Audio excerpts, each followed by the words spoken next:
Hello everyone, welcome to my YouTube channel. I am Zulfikar Ahmad. आज आप इस क्लास में क्या देखने जा रहे हैं? Expected questions for class 10th SST.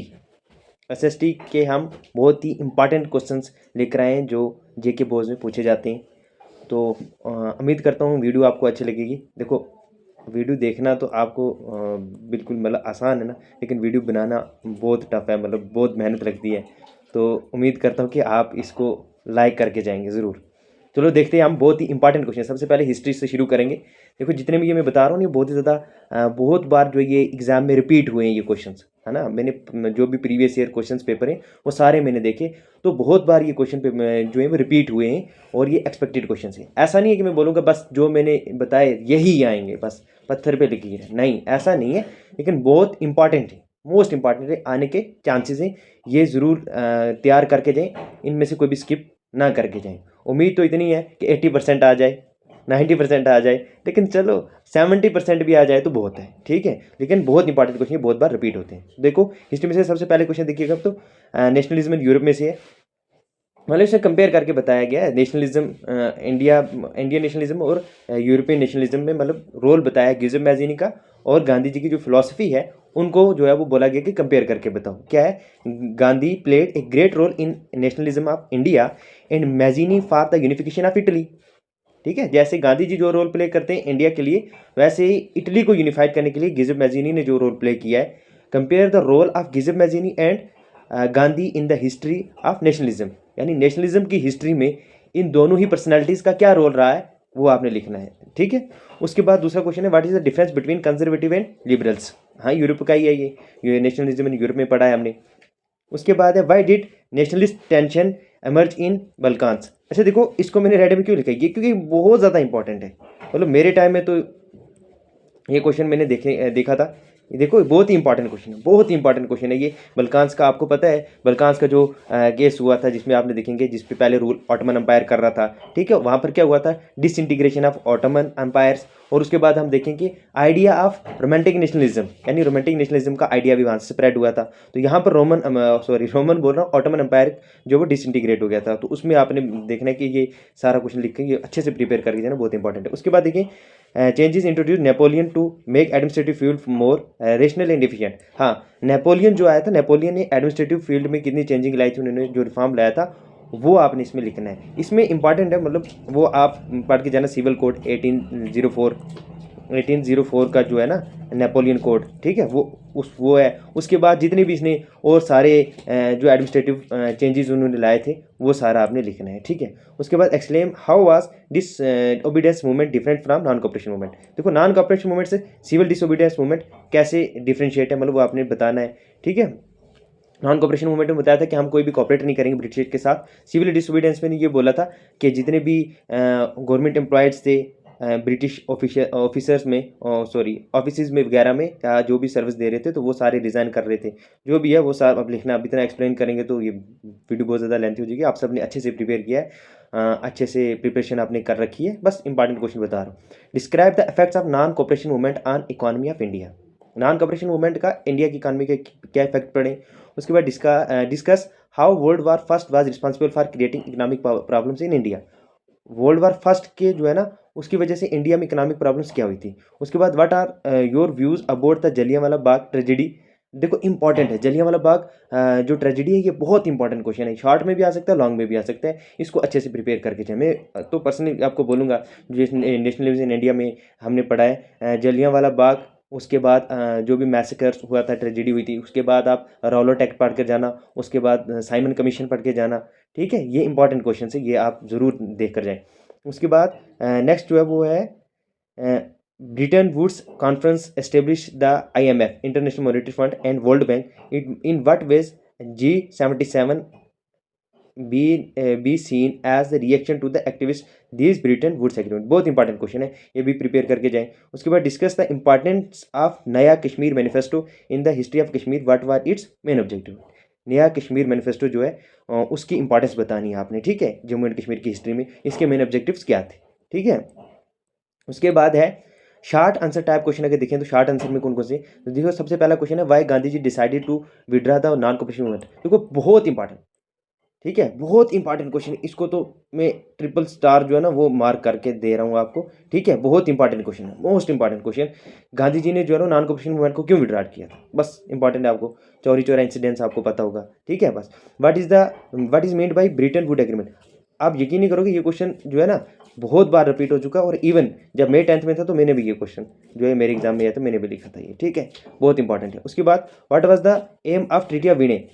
Treaty of Vienna जो हुआ था 1815 में, उसका बोला गया है। ठीक है, यूरोपियन सेटलमेंट जो हुआ था ना, उसका बोला गया ट्रीटी ऑफ विने का। ठीक है, उसके बारे में लिखा गया, तो ये इंपॉर्टेंट क्वेश्चन है, आ सकता है। Explain the cause which led the Jallianwala Bagh में। अच्छा देखो शॉर्ट में भी और लॉन्ग में भी है, इसलिए क्योंकि ये शॉर्ट में भी आ सकता है, लॉन्ग में भी आ सकता है। फिर आपको पूछा है consequences of quit India movement. Quit India movement का कंसिक्वेंसेज क्या रहे थे। उसके बाद जो आपको बोला गया है, उसके बाद what was the reaction of nationalist towards Rowlatt act 1919। हाँ, राउलेट एक्ट जो लाया गया था, जिसको ब्लैक एक्ट भी कहा गया था गांधी जी के द्वारा। ठीक है, इसके जो है वो नेशनलिस्ट का क्या रिएक्शन रहा था इसके टुवर्ड्स। और दूसरा है साइमन कमीशन। साइमन कमीशन पे आपने जो है शॉर्ट नोट लिखना है, ये शॉर्ट आंसर में क्वेश्चन में बता रहा हूँ, जो शॉर्ट आंसर आपको लिखने। उसके बाद है explain the consequences of great depression. Great depression जो अमेरिका में आया था, ग्रेट डिप्रेशन 1929 में, वो आपने बताना है। उसके बाद यानी वर्ल्ड वॉर फर्स्ट के बाद जो है ग्रेट डिप्रेशन इन अमेरिका में। How far was the print culture responsible for French revolution. French revolution के लिए प्रिंट कल्चर कितना रिस्पॉन्सिबल था। उसके बाद explain the process of Germany unification. आपने जर्मनी यूनिफिकेशन का जो है ना वो प्रोसेस जो है वो आपने एक्सप्लेन करना है। अच्छा, जर्मनी यूनिफिकेशन के साथ साथ आपने इटली यूनिफिकेशन का भी आपने बताना है। इटालियन यूनिफिकेशन जो था ना, इटली की यूनिफिकेशन, वो भी आपने पढ़ के जानी, वो भी स्किप नहीं करना, वो भी इंपॉर्टेंट है, वो भी आता है। और explain what is meant by proto industrialisation. हाँ, प्रोटो इंडस्ट्रियलाइजेशन ये भी करके जाना। What were the corns law. Corns law scrapped, explain any 3 reason. कैसे स्क्रैप हो गए थे कॉर्न लॉ, इसके 3 रीजन जो वो बताइएगा। उसके बाद अब चलते हम सिविक्स पे। सिविक्स में सबसे इंपॉर्टेंट पहला क्वेश्चन जो आता है पावर शेयरिंग का, जो कि हमने पहले बहुत अच्छे से क्लास में किया था। हाँ, power sharing. Power sharing is the very spirit of democracy comment. Comment का मतलब होता है कि आप हमें एक्सप्लेन करके बताओ इसको, पावर शेयरिंग को, कि ये डेमोक्रेसी में जो है इसको वेरी स्पिरिट ऑफ डेमोक्रेसी बोला गया, क्यों बोला गया, तो पावर शेयरिंग आपने बताना है। ठीक है, उसके बाद power sharing helps to reduce possibilities of conflict. क्योंकि जब पावर शेयरिंग होती है तो कन्फ्लिक्ट वगैरह नहीं होते कंट्रीज़ में। तो ये स्टेटमेंट जो है एग्जाम्पल के थ्रू हमें बताएं। उसके बाद है what are the different form of power sharing in modern democracy, give each of these example. तो कितन पावर शेयरिंग की टाइप्स पूछी गई है डेमोक्रेसी में, तो वो सारी आपने बतानी होंगी। State 1 prudential reason. हाँ, जो 2 रीजन, प्रूडेंशियल रीजन और मॉरल रीजन, दोनों ही आपने एग्जाम्पल के थ्रू जो वो बतानी है इंडिया के कंटेक्स्ट से। ठीक है, उसके बाद फेडरलिज्म क्या होता है। फेडरलिज्म क्या है, what are the main feature of federalism. ठीक, उसके बाद आपने यूनियन लिस्ट, स्टेट लिस्ट और कंकरेंट लिस्ट, कौन कौन से सब्जेक्ट इसमें आते हैं, तो वो सारा आपने लिखना है। उसके बाद अगर हम देखें what is political party. Political party क्या होती है, what are the main feature या कैरेक्टरिस्टिक ऑफ पॉलिटिकल पार्टीज। ठीक है, उसके बाद है short answer type questions. Illustrate vertical division of power sharing with example. देखो ये पूछा गया वर्टिकल डिवीजन, तो आपको हॉरिजॉन्टल भी पढ़ के जाना है। हो सकता है वर्टिकल ना आए, हॉरिजॉन्टल आ जाए, तो वो भी थोड़ा पढ़ के जाना, लेकिन मोस्ट जो है एक्सपेक्टेड जो है वो ये है, वर्टिकल डिवीजन पूछा जाता है। What do you mean by federal government. Federal government का क्या मीनिंग होता है वो आपने लिखना है। डिसेंट्रलाइजेशन का क्या मीनिंग होता है, आपने डिसेंट्रलाइजेशन अच्छे से पढ़ा है। डिसेंट्रलाइजेशन क्या होता है, जब पावर जो होती है ना वो किसी एक के हाथ में ना हो। ठीक है, ये मतलब यूनियन ही पूरी पावरफुल ना हो, स्टेट के पास ही पावर हो, लोकल सेल्फ गवर्नमेंट के पास पावर हो। ठीक है, अच्छे से पढ़ के जाना। Mention the reason for decentralisation India. India में डिसेंट्रलाइजेशन के रीजन जो है ये या इस तरीके किसी भी तरीके से पूछा जा सकता है।